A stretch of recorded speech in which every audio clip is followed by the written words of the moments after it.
Que todos nós estejamos conscientes que esse é tempo de nós aprendermos a descansar no Senhor e no seu cuidado. E é muito bom tê-los aqui conosco. E hoje nós estamos no quarto encontro em comemoração dos 20 anos da nossa comunidade Chácara Primavera. Aí, para esse momento especial, eu convidei dois amigos com quem eu tenho caminhado já há mais de 3 décadas. Nós praticamente começamos juntos no ministério, vivenciamos várias situações, algumas alegres, algumas tristes, e caminhamos juntos até aqui. Eu queria então apresentar para vocês o Ed René Kivitz e o Ziel Machado, que vão estar conversando com a gente agora um pouco sobre esse momento que nós vivemos, a igreja e a sua missão nesse momento e o futuro. Como será a agenda da igreja no mundo pós-Covid. Eu queria começar então com meu amigo Ed René. Ed, em meio a essa loucura que a gente está vivendo nesse último ano, como que você tem passado, como você tem vivido esse tempo, tem curtido a sua netinha? Lembrando você que eu tenho 2 chances para ela se tornar minha netinha também no futuro, né? Vai ser uma alegria. Prazer estar com você, Ricardo, e com o Ziel, e celebrando com vocês os 20 anos da Chácara Primavera. Eu acho que, dentro do possível, me considero um sujeito normal. Então, eu estou vivendo de altos e baixos. Dias bons, dias ruins, alternando meu estado de humor, de ânimo, meu desânimo, minha esperança, minha indignação, meu compromisso de serviço. Então, tenho vivido assim e acredito que, como bastante gente, acho que eu estou vivendo o pior momento da pandemia, mas com muita esperança de que vai amanhecer. Que bom, que bom. E você, Ziel, o que você conta pra gente? Como que você tem vivido esse tempo aí caótico desse último ano? Pois é, então primeiro quero dar o meu abraço a toda a igreja Chácara Primavera e agradecer essa oportunidade de estar com você, com o Ed, e participar dessa festa bonita de vocês aí. 20 anos não é pouca coisa não, Deus abençoe vocês. Joia. Olha, esse ano tem sido, assim como o Ed mesmo disse, um ano desafiante para Chuchu, né? Bem difícil. Então, nós montamos a nossa nave espacial aqui em casa, onde a gente tenta equilibrar o ambiente externo e o ambiente interno, né? Então, externamente é caótico, a gente tenta proteger um pouco. Então, a filha mais nova decidiu dedicar esse ano para a gente, está cuidando de mim, da esposa, a gente sai muito pouco, ela se encarrega das compras, se encarrega de fazer a parte externa. O meu filho, que mora com a gente ainda, ele precisa sair todos os dias, porque ele vai para o laboratório na universidade, mas porque ele trabalha com pesquisa de Covid, então ele já participou da primeira etapa da vacina, então ele está um pouco mais seguro, porque ele está trabalhando nessa área da pesquisa.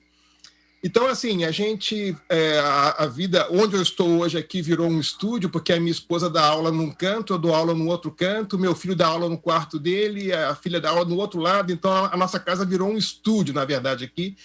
E aí a gente, às vezes, tem que domar aqui, a cachorra passeando pelos estúdios, fazendo um barulho. Mas, assim, como o Ed, né? A gente tenta manter o ambiente em casa o melhor possível para poder segurar o tranco, porque do lado de fora as notícias que vêm não são muito boas. Por outro lado, também a gente não se isola, a gente tem que ter empatia e tem que estar ligado com o que acontece do lado de fora, né? Então a gente tem uma certa dosagem, como é que a gente lida com as coisas difíceis que chegam do lado de fora. Então, a gente tem nosso tempo de conversa sobre isso, o tempo de oração sobre isso, o tempo de lamento sobre isso. Então, a gente não está indiferente, seria impossível estar indiferente, mas a gente procura manter o ambiente dentro de casa o suficientemente agradável para equilibrar a nossa saúde emocional, a saúde espiritual, a saúde relacional, porque fora daqui tá barra pesada demais, né? Muito barra pesada. Muito. Tá muito difícil. Muito.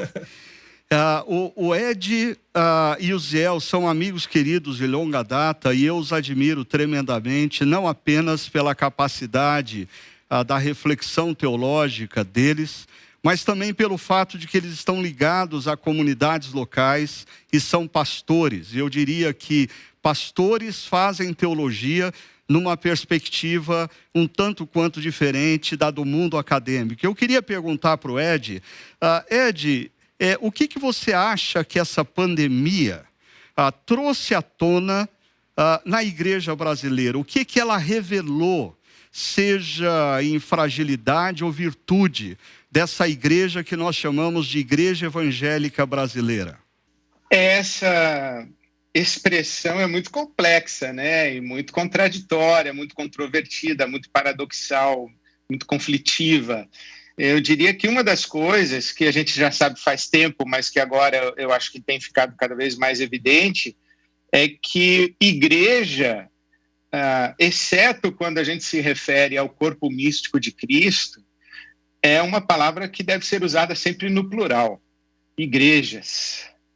Né? Então, isso que nós chamamos de Igreja Evangélica Brasileira é um mosaico de muitas expressões, de muitas manifestações, desde o denominacionalismo, o pentecostalismo popular, clássico, neopentecostalismo, as igrejas emergentes, as igrejas comunidades. Então, são muitos fenômenos a respeito dessa igreja. Então, a primeira pergunta seria de que igreja nós estamos falando.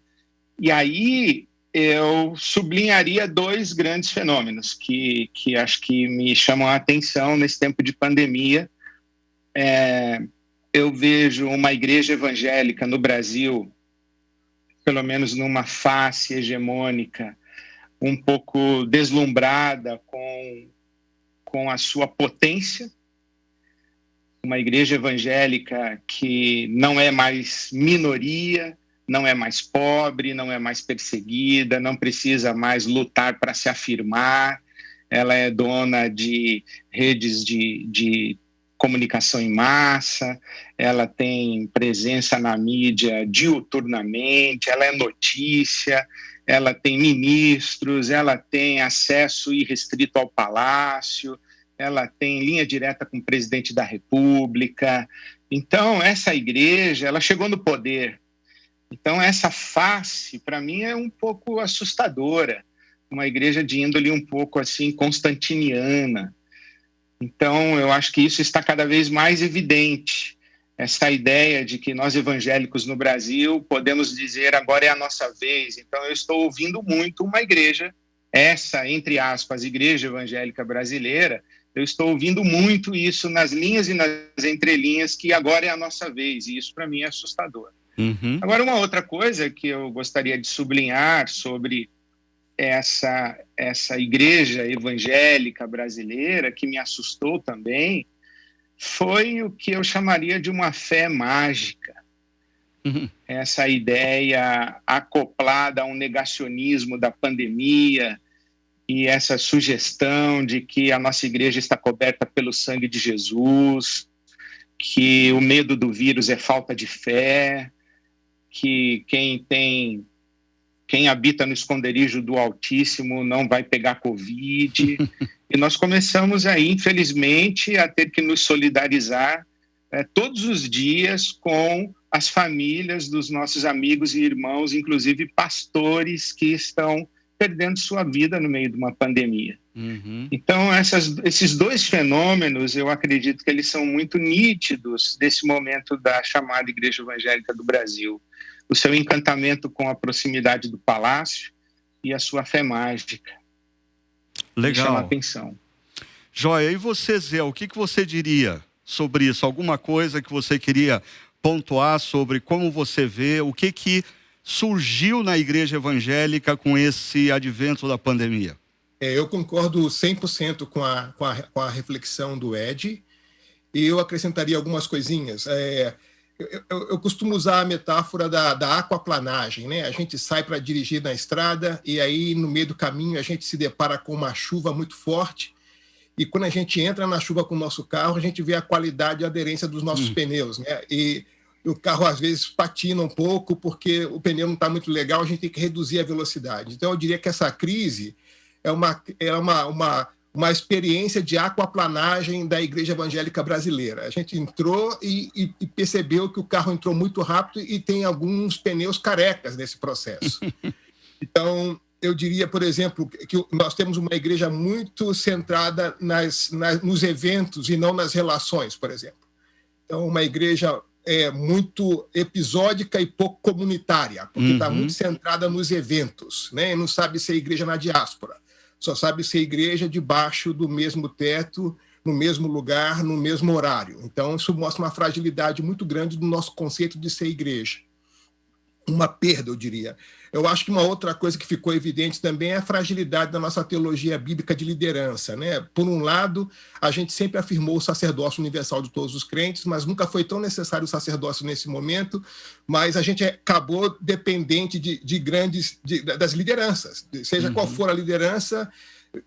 A igreja girando muito em torno da liderança e pouco exercício desse sacerdócio universal, por um lado. Por outro lado, um modelo de liderança caudilesco, abusador, que se apropriou da igreja, tomou posse da igreja e acha que transformou a igreja num grande cartório onde ele é o responsável pela representação. Então, mostra uma teologia bíblica, em termos de liderança, muito frágil, eu diria assim.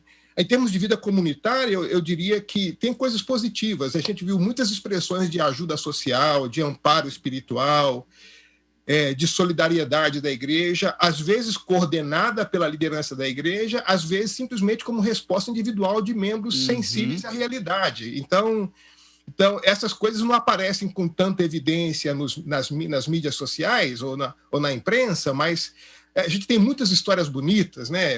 Eu tenho uma história, por exemplo, de um grupo de senhoras cristãs e não cristãs, mas que faz parte do grupo de artesanato de uma igreja, que no primeiro pico resolveu mudar a sua habilidade artesanal para fazer máscaras de proteção para enviar para um hospital na região. Então fizeram 11 mil máscaras, um grupo de senhoras trabalhando em casa para poder criar máscaras, fazer máscaras para enviar para o hospital, que é uma coisa bonita. Outra coisa que eu vejo que é triste, eu vejo que, de maneira geral, em termos de liderança, a leitura do contexto está muito deficiente, eu diria assim.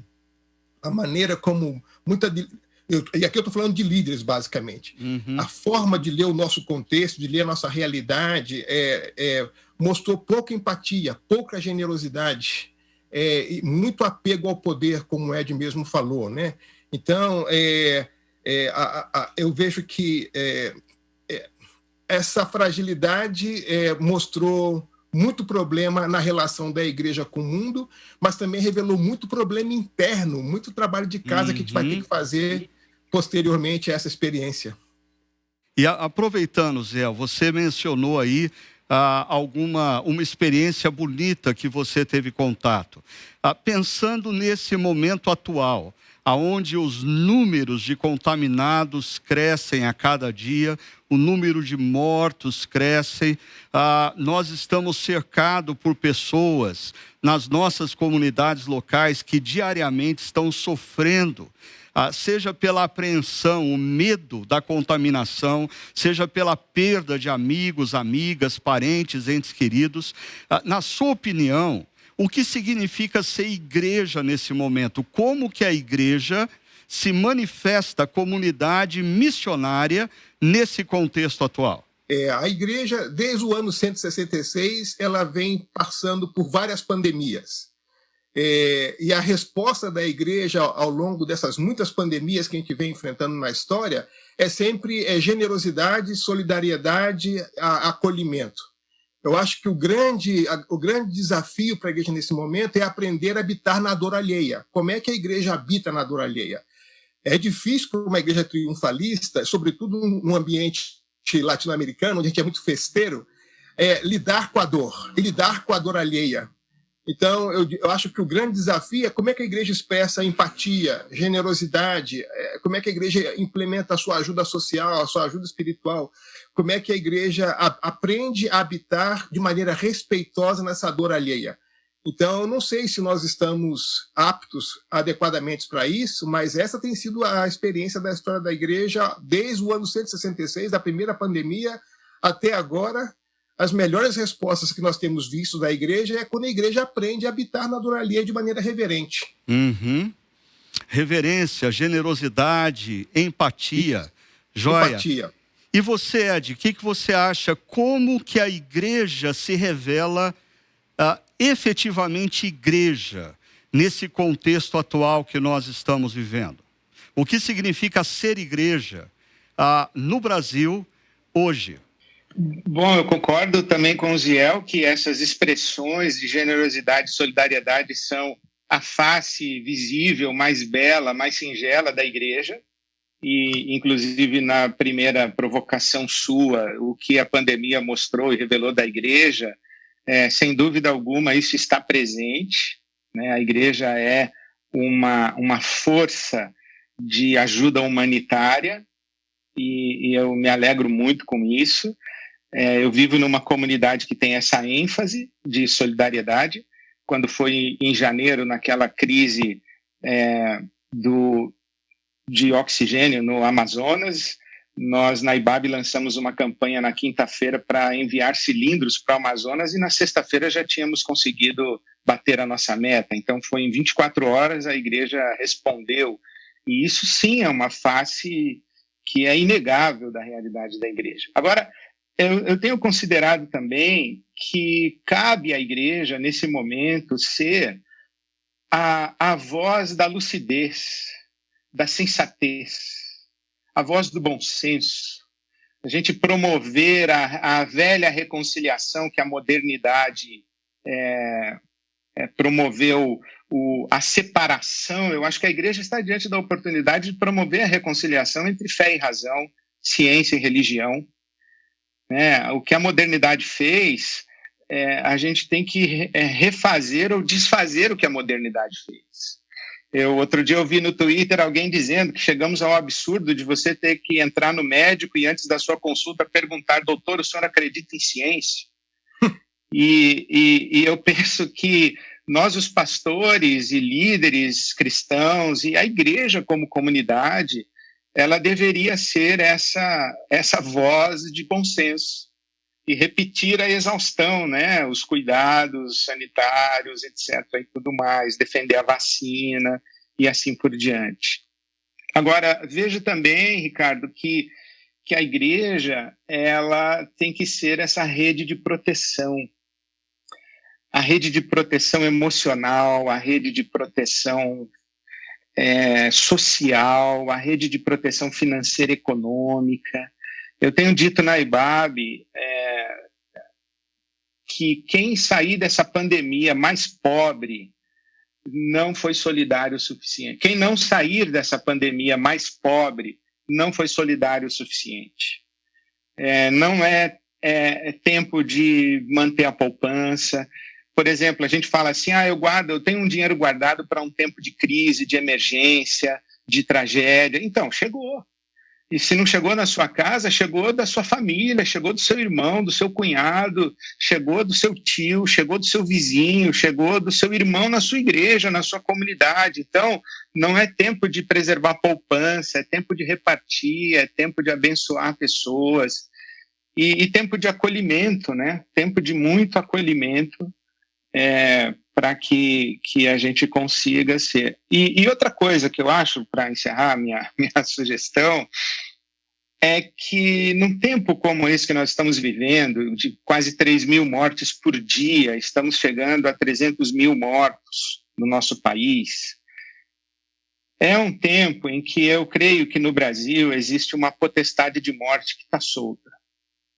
E ela está solta desde o crime organizado, desde as redes de corrupção, tanto no governo quanto no mundo chamado corporativo. No primeiro, segundo e terceiro setor tem corrupção no Brasil. A corrupção no Brasil é sistêmica e a corrupção mata. Então tem o crime organizado, tem a violência na rua, tem a violência de Estado e tem a violência de um vírus letal. Então, num tempo desse, em que há uma potestade de morte no país, a gente sobrevive e socorre. E a gente, sobrevivendo e socorrendo, já está bom demais. Já está bom demais. Mas a gente vai sobreviver e socorrer de um jeito que nós vamos colecionar memórias. Porque daqui a 10 anos nós vamos olhar para trás como foi que fomos igreja durante a pandemia. Como foi que vivemos? Como foi que sobrevivemos? À custa de quê? O que foi que nós sacrificamos? O que foi que nós preservamos? Será que as nossas prioridades estiveram corretas? Será que os nossos valores estiveram corretos? Então é um tempo da gente sobreviver e socorrer, mas com muita dignidade diante de Deus, porque nós estamos colecionando memórias e a história vai nos julgar. A história vai julgar a igreja daqui a 10, 20, 100 anos, a história vai julgar a igreja. Então é um tempo de colecionar memórias. Eu tenho dito aqui na chácara, desde o início dessa pandemia, que nesse momento histórico, nós estamos com as nossas atitudes, com as nossas posições, construindo as histórias que nós vamos contar para os nossos netos e para os nossos filhos. E a gente tem que ter a expectativa de que essas histórias que nós vamos contar vão inspirá-los a serem cristãos mais comprometidos e não decepcioná-los com o cristianismo. Então, a gente está vivendo a hora e o tempo que a gente está construindo a história que nós vamos contar para os nossos filhos e netos, né? Agora, a herança que nós vamos deixar. Falando um pouco desse momento pós-pandemia, Ed, porque como cristãos nós precisamos ter esperança, e eu acho que esse é o momento da gente conjugar perseverança e esperança, né? Na sua opinião, quando nós entrarmos no momento pós-pandemia, qual será a agenda prioritária da Igreja de Cristo no Brasil? Eu penso que são basicamente, três agendas prioritárias. A primeira, eu não sei se usaria restauração, reconciliação, talvez as duas coisas, com muitas pessoas que sofreram perdas significativas e quase irreparáveis. Perderam seus familiares, perderam o pai, a mãe, a esposa, o marido, crianças que nasceram e suas mães morreram horas depois do parto. Nós vamos ter um luto presente nas nossas comunidades, um luto silencioso. Nós vamos ter muitas pessoas com seus olhares assim perdidos, olhando para o nada no horizonte, com uma saudade. Pessoas que perderam seus negócios, os negócios de família, o patrimônio da família. Sabe, famílias que dedicaram 20, 30 anos para ter um negócio e o negócio quebrou. E elas estão precisando se reinventar. Então, a igreja ela vai precisar receber essas pessoas e abraçá-las e restaurá-las, reconciliá-las, ajudar a cura e a reabilitação dessas. Elas precisam ser colocadas em pé novamente. E eu penso que isso é um momento muito especial para a igreja, porque de um tempo para cá, a igreja foi muito metaforizada como se ela fosse um exército em conquista, sabe? Um exército em marcha para a conquista, como se ela fosse equipe de alto rendimento, equipe de venda com alta performance. A igreja, sabe? E eu vejo que a melhor metáfora desse momento não é outra senão a metáfora bíblica. A igreja é família. A igreja é esse lugar do acolhimento, né? Então, a primeira coisa que eu acho que é um grande desafio, a grande agenda da igreja é essa. A segunda agenda da igreja, no meu entendimento, vai ser oferecer resposta de sentido para a fé. Assim como no pós-guerra, houve uma crise existencial profunda na Europa, especialmente, e eu quero fazer referência ao texto imprescindível do Hans Jonas, que é o conceito de Deus depois de Auschwitz. Como é que você fala de Deus depois de Auschwitz? Onde estava Deus durante o Holocausto? Qual o sentido de continuar crendo em Deus depois de um Holocausto? Eu acho que essas perguntas serão feitas pela nossa sociedade, pelos nossos filhos, pelos nossos netos, pela juventude, nas universidades, na arena pública. Onde estava Deus na pandemia? Por que morreu tanta gente? Que humanidade é essa? E que igreja foi essa que dizia conhecer a Deus e que fez o que fez ou deixou de fazer o que devia ser feito? Então, dar respostas para o sentido da fé, vai ser um grande desafio e uma grande agenda da igreja. E, por último, a terceira questão que eu vejo como um grande desafio é que o fenômeno da virtualidade é irreversível. E eu concordo com o Ziel que nós criamos uma cultura religiosa evangélica no Brasil templocêntrica, palcocêntrica, bandocêntrica, louvorzão-cêntrica, sabe? Púlpitocêntrica, gurocêntrica. Eu vivo isso na minha realidade de igreja local, num recorte muito pequeno, e eu penso que, de fato, a igreja está dispersa. Graças a Deus ela está dispersa. A igreja voltou para as casas, para os grupos, para as redes pequenas de diaconia, de relacionamentos. Então, uma grande agenda da igreja vai ser se reinventar para além dos grandes ajuntamentos e para além dos grandes movimentos de massa e de coletividade macro. Ela vai ter que aprender a ser igreja multilocal, translocal. Hoje o rebanho da IBAB, ele está em Tóquio, está em Amsterdã, ele está na Bahia, está aqui em Pirituba e na Vila Mariana, mas ele está também na Europa, nos Estados Unidos. Então, que fenômeno é esse? O que é ser igreja no mundo da virtualidade, onde o virtual é muito real, e a igreja não precisa estar dentro de um auditório? Eu acho que essas 3 agendas são suficientes para deixar a gente sem dormir, ajoelhado ao pé da cruz a noite toda, clamando por misericórdia, sabedoria e poder do Espírito Santo. É verdade. Sobre o primeiro ponto ainda que você levantou, Ed, que eu acho que tem muito a ver com a comunidade terapêutica, a igreja como uma comunidade que cura, né? Eu ouvi essa semana de um rapaz que participou de um evento online na Inglaterra, discutindo como será a igreja no pós-Covid. Eu achei muito interessante o insight.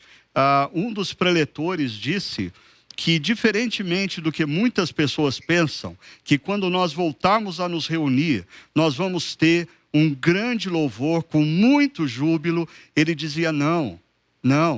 As nossas primeiras reuniões vão ser reuniões difíceis, vão ser reuniões de clamor, vão ser reuniões da gente se lembrar daqueles que ficaram para trás, das perdas que tivemos. E é uma questão de respeito e reverência da igreja para com a sociedade, quando nós voltarmos clamando por aqueles que ainda sofrem. Muita coisa para a gente pensar. Deixa eu ouvir o que o Ziel teria a dizer sobre isso. Ziel, como você acha que vai ser o momento pós-pandemia? Qual vai ser a agenda prioritária da igreja, na sua opinião, Ziel? Eu concordo que essa dimensão pastoral do luto é inevitável, é necessária.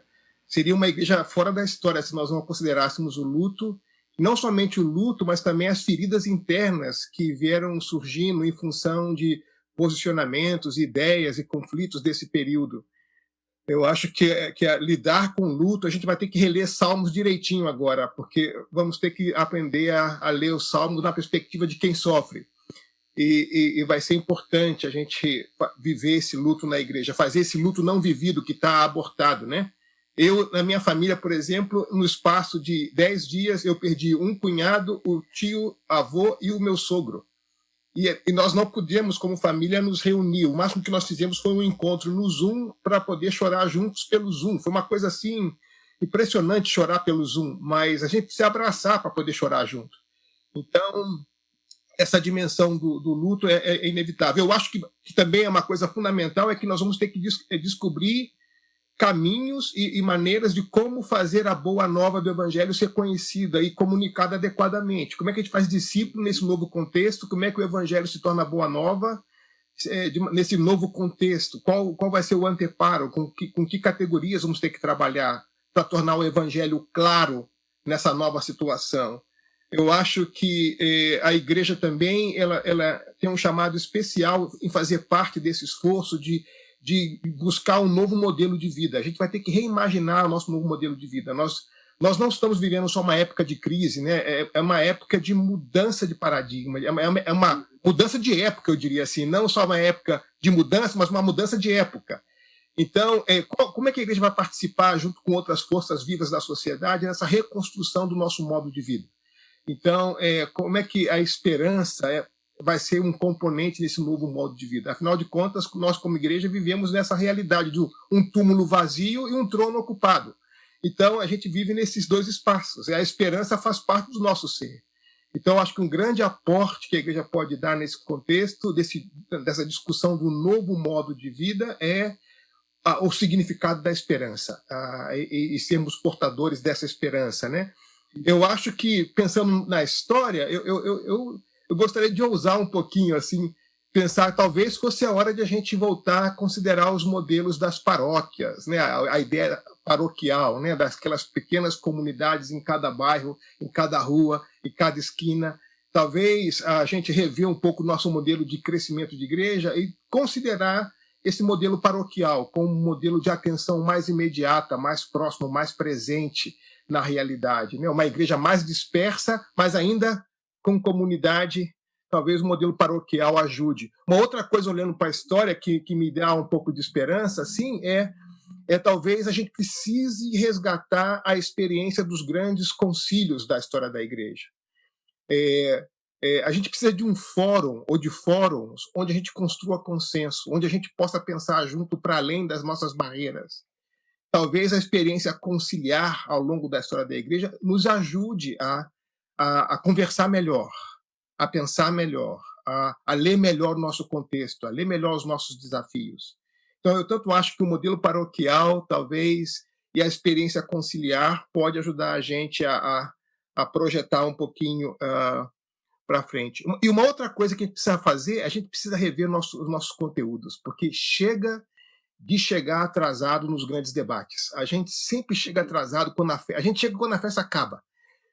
Então, eu acho que nós, como igreja, precisamos estar mais conectados com os temas, mais conectados com a história, aprender a orar com os olhos abertos, né? A ver a realidade e conectados com a realidade, dando resposta para as perguntas que são feitas hoje, né? Não respondendo perguntas que foram feitas ontem, né? Então, eu sinto que a gente precisa, em termos de nos preparar melhor para viver a vida que vai se apresentar diante de nós. Então, essa agilidade de resposta, essa sintonia com o presente, essa capacidade de interação vai ser vital para a gente, né, como igreja, né? Quer dizer, serão muitas formas de tornar o evangelho boas novas para essa nova geração, né? O evangelho vai se evidenciar como boas novas, não somente por aquilo que a gente conta, mas pela maneira como a gente conta e pela maneira como a gente organiza a nossa vida em função daquilo que a gente conta. Uhum. Então, eu acho que isso vai contar muito para quem estiver ouvindo a gente e vendo a gente. Joia! Muitos desafios vocês estão trazendo para a gente. Eu acho que a gente, como Chácara Primavera e pastores de outras comunidades locais, tem muito a pensar a partir do que vocês estão colocando aqui para a gente. Eu queria agradecer de coração ao Ziel por participar desse momento tão precioso com a gente, e queria também agradecer meu amigo Ed por estar aqui com a gente, compartilhando os seus pensamentos e nos desafiando a uma reflexão tão profunda e pastoral. Muito obrigado a vocês, queridos, nesse tempo difícil, onde a gente precisa priorizar tantas coisas. É um presente que vocês nos dão, priorizando esse tempo com a gente, ok? E você que faz parte da nossa comunidade, eu queria convidar você para ficar aí, porque eu preciso só de 15 segundos para pegar uma mesinha e pegar meu iPad e poder complementar a mensagem dessa manhã.